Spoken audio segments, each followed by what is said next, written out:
நான் இலவச கல்வி தரப்போறேன்னு சொல்லிட்டு இப்பொழுது மிக அருகாமையிலே ஒரு கூட்டத்தில் வந்து நம்ம சிஎம்மும் சரி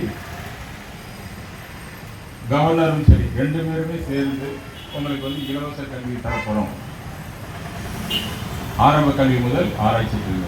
இது வரைக்கும் அது மேடை பேச்சாகவே தான் இருக்கிற வழிய அது வந்து இன்னும் செயல்படுத்தப்படவில்லை. என்றைக்கு நீங்கள் ஜிஓ நோட்டிஃபிகேஷன் போட்டு நீங்கள் ஃபைல் போட்டு வெளியில் வருதோ அன்றைக்கு தான் இந்த மீனவ தலைமுறைகள் வந்து ஒழுங்காக வாழ முடியும்.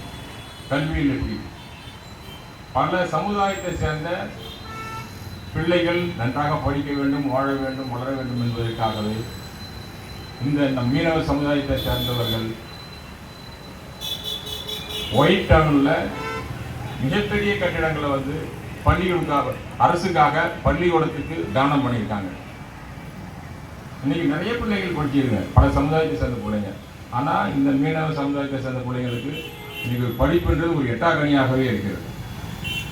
அப்படியே மீறி படித்து வந்தாலும் வேலை வாய்ப்பில் பார்த்தீங்கன்னா 2% வாங்கி வச்சு இந்த பிள்ளைங்க எப்படி வந்து வாழ்க்கையில் மேன்மைக்கு வர முடியும், வேலை வாய்ப்பு வாங்க முடியும். ஜாதி வாரி கணக்கெடுத்தால் இந்த சமுதாயத்துக்கு குறைந்தது ஒரு 14% நீங்கள் ஒதுக்க வேண்டும். அந்த ஜாதி வாரி கணக்கெடுப்பதற்கு பிற்படுத்தப்பட்ட ஒரு ஆணையத்தில் பல முறை நம்ம லெட்டர் கொடுத்தோம், அவர்கள் வந்து செவி சாய்க்கிற மாதிரி இல்லை. இது சம்பந்தமாக சிஎம்மும் இதுக்கு உண்டான கேள்வியும் கிடையாது.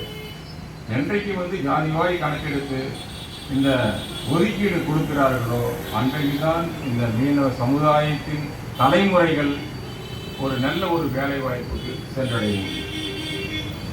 இன்றைக்கு மழை புயல் எல்லா இடத்துலையும் பார்த்தீங்கன்னா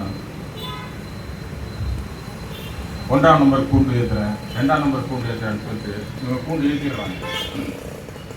மீனவர்கள் யாரும் கடலுக்கு செல்லக்கூடாது. கடலுக்கு சென்றால்தான் அவர்களுக்கு வந்து சாப்பாட்டுக்கு உண்டான ஆதாரமே கடலில் போய் ஏதாவது நீர் பிடித்து வந்து அதை விற்றால்தான் மீனவர்களோட சமுதாயம் நல்லபடியாக வாழ முடியும். நீங்கள் ஒரு வாரம் ஒரு 3 நாள் 2 நாள் போக வேண்டான்னு சொல்லிட்டாங்கனாக்கா அவங்க சாப்பாட்டுக்கு என்ன பண்ணுவீங்க? அது உங்களுக்கு ஏதாவது நிவாரணம் தெரியுங்களா? இது வரைக்கும் அந்த எந்த ஒரு நிவாரணமும் கிடையாது. அப்படி இருக்கையில் எப்படி வந்து நம்ம மீனவர்களுடைய வாழ்வாதாரம் மேலும் மேலும் உயரப்படும்? அதனால் இபிசி என்ற ஒரு கொள்கையை எடுத்து பல காலகட்டங்களாக நாங்கள் போராடி கொண்டிருக்கிறோம், பல போராட்டங்கள் செய்திருக்கிறோம். கிட்டத்தட்ட